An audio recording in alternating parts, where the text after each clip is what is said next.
Hello guys, bersama saya lagi dalam Alright Nopa Channel Panas Dewan Rakyat, sahabat-sahabat semua. Walaupun sebentar tadi saya sudah kongsikan penggulungan jawapan daripada YB Azalina, tapi saya ingin berikan highlight bagaimana sahabat-sahabat semua YB Azalina melawan 30 ataupun lebih ahli parlimen daripada Perikatan Nasional. Menyerang bertubi-tubi ya YB Azalina berseorangan, sahabat-sahabat semua. Tapi saya sangat salut ya dengan YB Azalina berjaya mengawal semuanya, berjaya menyekolahkan ya ahli-ahli parlimen pembangkang ini yang dikatakan cuba untuk membantah RUU kekebalan bidang kuasa negara asing. Sahabat semua, mereka cuba memusingkan segala fakta. Mereka mahu nama Perdana Menteri itu digantilah, apalah dan sebagainya. Tapi sebenarnya sahabat semua, apa yang saya lihat dalam kejadian ini, ya mereka cuba membantah secara halus.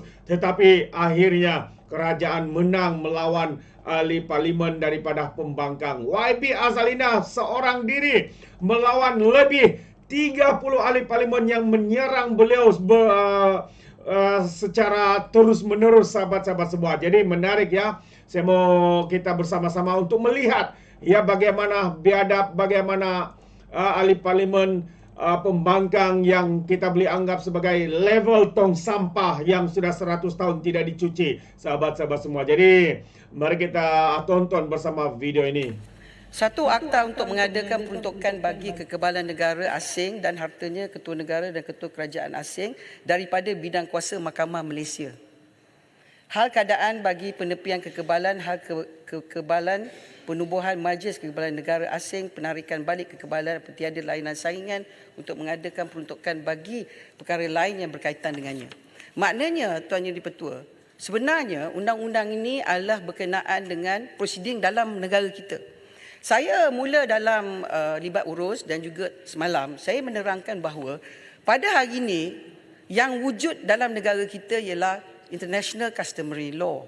Saya sebut juga dalam pembentangan bahawa, dan tadi pun saya ada sebut bahawa pada hari ini apa yang berlaku ialah kalau mana-mana negara asing yang termasuk didefinisikan yang saya sebut dalam undang-undang mendefinisikan dalam negara asing dalam Malaysia. Setakat ini, agensi yang bertanggungjawab ialah Kementerian Luar, di mana adalah administrative procedure untuk memberi, saya baca dengan bahasa Inggeris The administrative procedure for the issuance of certificate of sovereign state is by MOFA.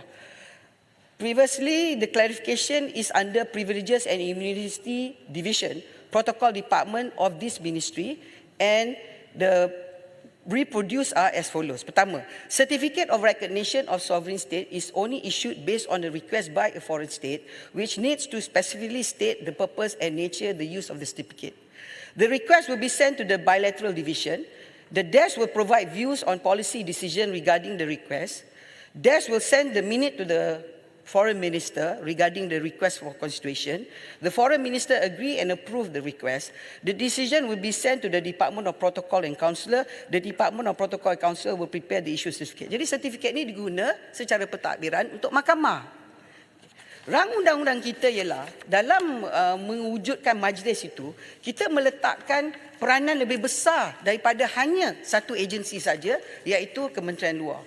Itu sebab kalau kita tengok tentang kategori mereka di dalam majlis yang dipengerusikan. Pertama sekali saya kata fungsi majlis dalam fasal 21.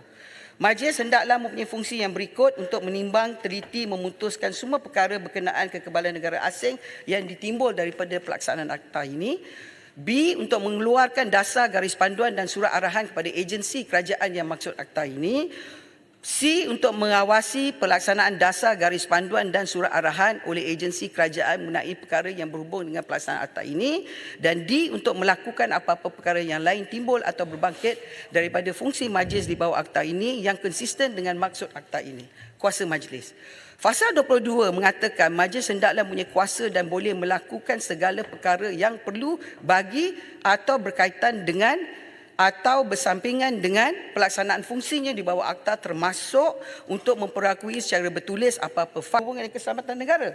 memantau dan melaksanakan dasar dan langkah strategik untuk memberi nasihat mengenai persediaan kawasan keselamatan dan Speaker, untuk melaksanakan menteri ni tak jawab kehendak Saya- kita. Yang Berhormat, Yang Berhormat, Tak saya nak menjawab. jawab. Jadi melaluk Yang Berhormat, apa pula beraduk? Takkanlah nak jawab pun. Yang Berhormat, kalau ya pun bagilah saya peluang untuk terangkan. Saya nak berlaku Tak, adil kita kepada ringkas yang lain saja. untuk Kita faham. nak Yang nama Berhormat- agung Yang saja. Berhormat Itu tak saja. mesti semua yang Berhormat cakap tu yang lain pun faham. Biarlah saya terang daripada peranan kerajaan. Jadi yang saya nak terang di sini ialah Akta Keselamatan MKN ialah tentang kedaulatan. Akta yang kita buat rang undang-undang ini adalah menentukan, kalau kita baca fasa yang saya sebut tadi, yang mana yang Berhormat Kota Baru katakan kuasa hanya Perdana Menteri. Kita rujuk fasa 30. Kemudian kita rujuk fasa 32 dan kita rujuk fasa 33. Jika Perdana Menteri berpuas hati, ini 30, bahawa Malaysia tidak menerima dalam mana-mana negara asing apa-apa kekebalan yang bersama dengan diberikan oleh Malaysia di bawah akta ini, Perdana Menteri boleh melalui perintah yang disiarkan dalam warta menarik balik semua atau mana-mana kekebalan di bawah akta ini terhadap negara asing tersebut. Hanya negara asing. Kemudian kuasa untuk mengecualikan, Perdana Menteri boleh melalui perintah dalam warta mengecualikan mana-mana negara asing daripada mana-mana peruntukan akta ini tertakluk pada syarat atau sekatan yang difikirkan perlu atau sesuai. 33, kuasa untuk membuat peraturan. Perdana Menteri boleh membuat peraturan sebagaimana yang sesuai manfaat atau perlu bagi memberikan kuasa sepenuhnya atau melaksanakan peruntukan akta ini dengan baik. Tanpa menjejaskan keluasan kuasa yang diberikan oleh subsection, Perdana Menteri boleh membuat peraturan-peraturan sedemikian. Maknanya Tuan Jadi Pertua, bila kita tengok tentang perkara di bawah 30, 32 dan 33, kita baca sekali dalam taksiran negara asing, ia hanya menyebut tentang pemakaian bagi negara asing. Dia tidak memakai kepada apa yang disebut dalam kategori definisikan tentang ketua negara asing. Maknanya ketua kerajaan tidak terpakai. Seorang yang mengetahui kabinet atau mana-mana badan serupa. Ketua negara tidak terpakai. Yang terpakai ialah negara asing, iaitu satu jabatan pelbagai organ kerajaan negara asing, satu unit keanggotaan persekutuan negara asing, agensi, badan dan entiti lain dan negara asing. Jadi sebelum sini adanya undang-undang ataupun prosedur di bawah Kementerian Luar. Hari ini kita mempunyai beberapa menteri di bawah jawatan kuasa majlis yang disebut. Tentang apa yang kita kena baca bersama Tuan Yang Pertua ialah tentang daripada bidang kuasa Mahkamah Malaysia. Tidak ada langsung di dalam rang undang-undang ini disebut isu kedaulatan negara. Tak ada. Sekejap, saya nak tegangkan kepada yang semua dalam Dewan. Tidak menyentuh kedaulatan. Kedaulatan di bawah Akta MKN.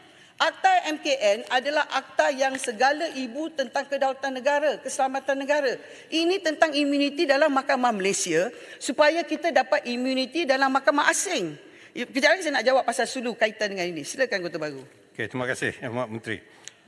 Tadi Yang Berhormat sebut yang dimaksudkan dengan kuasa Perdana Menteri di bawah 32 ataupun fasal 32 33 itu bermaksud kuasa Majlis Kekebalan Negara Asing. Kalau begitu, apa perlu lagi letakkan kuasa Perdana Menteri? Kalau itu telah menjadi kuasa kepada Majlis Kekebalan Negara Asing itu yang pertama. Yang keduanya Yang Berhormat, saya nak buat sedikit comparison. Tadi Yang Berhormat kata kalau Perdana Menteri tak berpuas hati, itulah tindakannya. Di dalam Akta Foreign States Amenities Act Australia, ini saya betul, dia section 42 subsection 1, dia sebut where the minister is satisfied. Apabila menteri itu berpuas hati, menteri maksudnya Menteri of Foreign Affairs, that an amenity or privilege conferred by this act in relation to foreign state is not accorded by the law. Ini yang penting. Bila menteri berpuas hati, yang perlu membuat regulationnya adalah Governor General, not the Prime Minister. Jadi dalam kes kita ni, bila Perdana Menteri atau Majlis tak puas hati, Perdana Menteri yang membuat pengecualian dan juga peraturan. Itu bezanya. Di Australia ni, bila menteri tak berpuas hati, Menteri of Foreign Affairs tak berpuas hati, yang berkuasa untuk membuat restriction dan juga extension, not the minister, not the Prime Minister, but the Governor General of Australia. Kenapa tidak di Malaysia ini, bila Perdana Menteri berpuas hati bahawa negara-negara itu telah melanggar peraturan yang kita tetapkan, yang di-Pertuan Agong boleh membuat apa-apa restriction dan juga extension. Itu maksud saya. Kenapa Perdana Menteri tidak Yang di-Pertuan Agong, tidak Head of the State sebagaimana dalam negara-negara lain? Terima kasih. Saya bagi 5 minit lagi untuk selesaikan semua. Yang berhormat Kota Baru. Boleh saya tanya Satu-satulah. berkenaan apa yang dibangkitkan oleh Kota Baru? Terima kasih. Saya nak tanya berkenaan dengan isu dengan apa yang dibangkitkan undang-undang di Australia tersebut, di mana Governor General itu yang membuat regulation seperti yang dinyatakan oleh Kota Baru tadi. Tapi adakah Governor General itu membuat regulation itu berdasarkan apa yang diputuskan oleh Menteri? Oleh kerana sekiranya itu adalah keadaannya, maka Governor General itu acts on advice of the Menteri dan bukannya membuat keputusan secara sendiri, betul? Jadi itu adalah keputusan Menteri. Betul. Ya, betul. bukannya Governor General. Tapi dalam kes kita, bila Perdana Menteri berpuas hati, Yang di-Pertuan Agong membuat satu-satu regulation on the advice of the cabinet. Boleh saja. Tapi kini tidak ada peranan head of the state. That is my question. Yang berhormat Kota Baru. Kejap.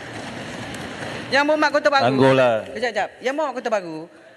Yang berhormat Kota Baru kena faham bahawa contoh-contoh UK, Canada dan Australia yang berhormat pakai, dia tak ada majlis. Dia satu orang je buat keputusan. Kita ada majlis.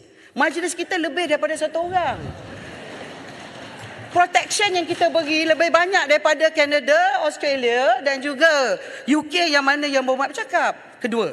Okey, Yang Berhormat kata kuasa Perdana Menteri. Saya nak tanya Yang Berhormat masa Yang Berhormat Menteri Undang-Undang buat pindaan kepada Akta MKN. Yang Berhormat letak dalam Seksyen 18 dalam kawasan keselamatan Yang di-Pertuan Agong. Bila Yang Berhormat tengok dalam Seksyen 18 kuasa Yang di-Pertuan Agong atas nasihat majlis. Atas nasihat majlis di mana definisi majlis dalam akta keanggotaan majlis termasuk juga Perdana Menteri. Dan kalau kita tengok dalam akta MKN, pelantikan ketua pengarah MKN juga daripada Perdana Menteri. Jadi Yang Berhormat tak boleh mengatakan bahawa dalam isu mendapat kekebalan di Mahkamah Malaysia, kita kena memanggil Duli Yang Maha Mulia tu kita kena memanggilkan apa yang wujudnya kuasa di bawah perlembagaan, sebab kita dah bentangkan dalam majlis gaji-gaja, terangkan pada gaji-gaja tentang apa yang diwujudkan, iaitu undang-undang prosedural.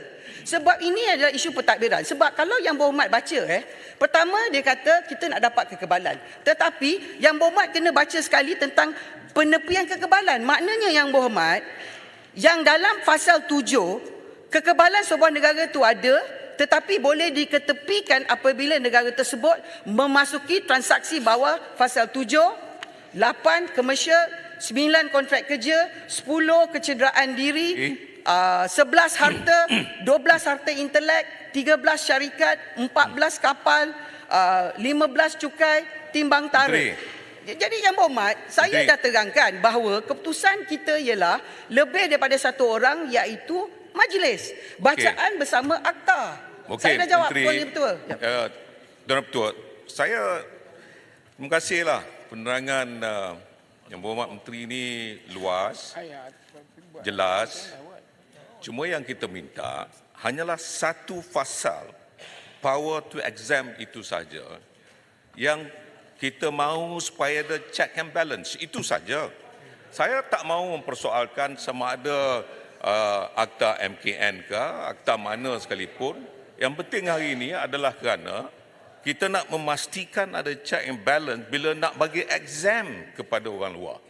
Bila kita nak bagi exam, dia jelas di sini. Hari ini, kalau kita tengokkan cases yang judgement yang dibuat dalam negara kita ni based on undang-undang yang ada ni, sampaikan parents pun dia question. Parents itu apa? Apakah ibu atau bapa atau kedua-dua sekali? Itu pun telah dipersoalkan. Kalau itu telah menjadi sesuatu dalam negara kita, saya inginkan supaya akta ini jelas. Bahawa bila ada akta ini, power to exempt, is the Prime Minister who give you the exemption. Bukan majlis. Sebab itu nanti dipersoalkan lagi. Kita tidak mahu perkara yang boleh menyebabkan sesuatu perkara untuk negara, kedaulatan negara itu dipersoalkan lain kali. Sebabnya Yang Berhormat, saya nak jelaskan di sini. Contoh, kalau seorang Perdana Menteri, bukan Perdana Menteri yang ada ni, saya percaya, yakin Yang Amat Berhormat Tambun tidak akan melakukan sesuatu yang boleh merosakkan kedaulatan negara. Itu kita sokong. Sebab itu bukan kita tak nak sokong. Kita nak sokong, cuma nak tambah kebaikan. Ini yang berhormat yang sebelah sana yang dulu ramai kawan-kawan saya nak jelaskan. Kalau berlakulah, saya nak guna seorang Perdana Menteri yang akan ada perkara-perkara yang boleh menyebabkan the superpower picit dia. Picit lah. Yang berhormat. Bulan puasa ni picit apa yang berhormat? Squeeze yang berhormat. Jadi sebab itu nanti Cik kuih lah. dengan power yang ada di sini, power to exempt ini menyebabkan dia boleh menggunakan kuasa ini. Yang berhormat sana akan bertanggungjawab. Di masa depan nanti yang berhormat Cukuplah, pengerang cukup. sendiri Cukup. yang Yang Berhormat mempertahankan Menteri sila dan dulu. semua Absolute Berhormat. power corrupt. Maknanya, Absolutely. Larut, maknanya masa depan pengerang akan kena akan picit menyebabkan lah. Itu maksud sesuatu Yang Berhormat, Larut. yang dipertanggungjawabkan Yang berhormat. oleh anak cucu Yang berhormat, masa yang depan berhormat. kita nanti. Cukup. Yang berhormat. Yang Berhormat Menteri sila gulung. Yang berhormat Kota Baru dengan Yang Berhormat Larut pernah jadi Menteri Kabinet. Berapa banyak jawatan kuasa dipengusikan oleh Perdana Menteri. Dan Yang Berhormat tak ada masalah. Betul, tak apa. Check and balance. Saya tak cakap bab itu. Biarlah saya jawab. Saya nak cakap Saya check nak and jawab. balance Betul. satu Biarlah saya saja jawab. pasal ini. Yang Berhormat, betul. Ni cara saya nak jawab. I don't question Saya nak bagi analogi. Yang Berhormat tak boleh lah main moving the goalpost all the time. Yang Berhormat, macam inilah. Yang Berhormat cakap pasal kedaulatan. Kota Baru cakap pasal kedaulatan. Saya kata kedaulatan tak ada dalam isu ni. Kedaulatan dalam Akta MKN. Saya tak cakap pasal kedaulatan yang Isu boleh ni tentang mengakibatkan kedaulatan. Sekejap. Kekebalan, Ini bezanya. dasar kekebalan Yang Berhormat ialah reciprocity. Kalau dia tarik kebal kita di negara asing, kita tarik kebal dia di sini. Itu saja yang kita minta. Kebalan itu Bukan kebalan kita nak cakap reciprocity. pasal kedaulatan. Yang Tetapi Berhormat tak betul lah. yang Yang itu Berhormat lain. baca This is sikit-sikit. power to Baca exempt. daripada mula. Ya, Ini saya baca masalah daripada dengan Yang mula sebab Berhormat. Yang Yang Berhormat Berhormat nak menunjukkan kedaulatan seolah-olah Yang Berhormat. kerajaan tidak bertanggungjawab. Saya terangkan, banding negara lain kita ada majlis, negara lain tak ada majlis. Saya boleh Yang Berhormat kata- cakap pasal kedaulatan, ada Akta MKN. Ini bukan pindaan kepada Akta MKN. Yang Berhormat Menteri, Ini ialah berkenaan dengan immunity. kami di Yang Ahli Yang Berhormat, masa sudah tamat. bahasa tamat, tapi Ini saya benda ni penting. nak jawab satu saja. Satu saja sebelum saya duduk. Tak apalah. Itu ialah Yang Berhormat pembangkang. Memanglah kerja Yang Berhormat Ini membangkang. bukan soal pembangkang, Yang Berhormat Menteri. Bukanlah pembangkang. Ini bukan soal Betul pembangkang. lah. Ini Betul soal lah. Itu masa depan kerja negara. Yang Berhormat. ini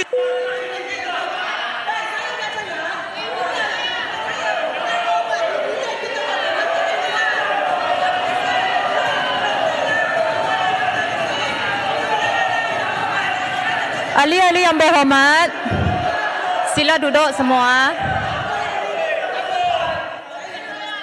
Sebelum saya duduk tak apalah Yang Berhormat macam mana. Sebelum. Yang Berhormat Menteri satu bagi je lah. taklimat 2 jam Yang Berhormat, sebelum. saya pun puasa Yang Berhormat. Yang Berhormat pun puasa. Ini bukan Lagi soal sabarlah. negara. Biarlah Ini soal undi masa Yang depan. Berhormat. Apa Ahli-ahli Yang Berhormat, Yang Berhormat Menteri, mereka tak mau dengar penjelasan, jadi kita putuskan sahajalah. Ya? Tapi mereka tak mau dengar. Yang Berhormat, pasal saya nak cakap pasal sulu Yang Berhormat. Tak apa. Mereka tak Satu mau saja. dengar kita. Jangan putuskan cemburu. Kalau sahajalah. undang-undang ni tak ada, kita takut apa yang berlaku terhadap sulu dalam negara kita mungkin berulang kerana negara lain, bidang kuasa lain menganggap negara kita tidak memberi reciprocity kepada kekebalan. Itu saja. Okey. Terima kasih Tuan Yang Ketua. Terima kasih. Saya tak sempat jawab, saya bagi jawapan bertulis. Yang lain sila duduk. Ahli-ahli Yang Berhormat, sekarang saya kemukakan masalah kepada majlis bagi diputuskan. Terbaik sahabat-sahabat semua. Itu yang saya katakan. Ya, hampir semua ahli parlimen pembangkang, ya, tidak kira daripada parti PAS seperti Taqiyuddin Kota Baru, Larut, salah seorang hero penjilat Melaya, turut berdiri sama untuk membantah, untuk membangkang sahabat-sahabat semua. termasuklah Guru Besar Nobita, termasuklah ahli parlimen yang paling bijak dalam Parti Bersatu, MP Machang, berdiri bersama ya untuk menyerang, untuk membantah, untuk memusingkan segala fakta, segala apa yang dijelaskan oleh YB Azalina sahabat sebuah. Seorang YB Azalina, seorang wanita melawan lebih daripada 30 ahli parlimen Perikatan Nasional, semuanya disekolahkan. Kerana apa yang berlaku sebenarnya sahabat semua? Mereka hanya tahu untuk memusingkan fakta. Mereka hanya tampil kononnya mereka lah terpaling hero. Tetapi sahabat semua, kita boleh nampak standard yang ada pada ahli parlimen pembangkang ini saya boleh anggap sebagai ahli parlimen level tong sampah. 1000 tahun tidak kena cuci, busuk sahabat-sahabat semua. Itu pandangan saya. Bagaimana dengan anda? Anda akan setuju atau tidak? Anda boleh berikan komen di dalam ruangan komen. Jadi terima kasih. Izinkan saya untuk mengundurkan diri. Tapi sebelum itu, sekiranya anda mau berikan sebarang pandangan, anda boleh berikan di dalam ruangan komen. Alright, jadi terima kasih. Sampai sini saja. Izinkan saya untuk mengundurkan diri. Dan seperti biasa, peribahasa mengatakan, tapapun kangkap, 2 tahun keinginan. Dalam bahasa Melayunya, tepuk dada, tanya selera. Sekian daripada Alright Napa Channel. Saya kita berjumpa lagi. Bye-bye.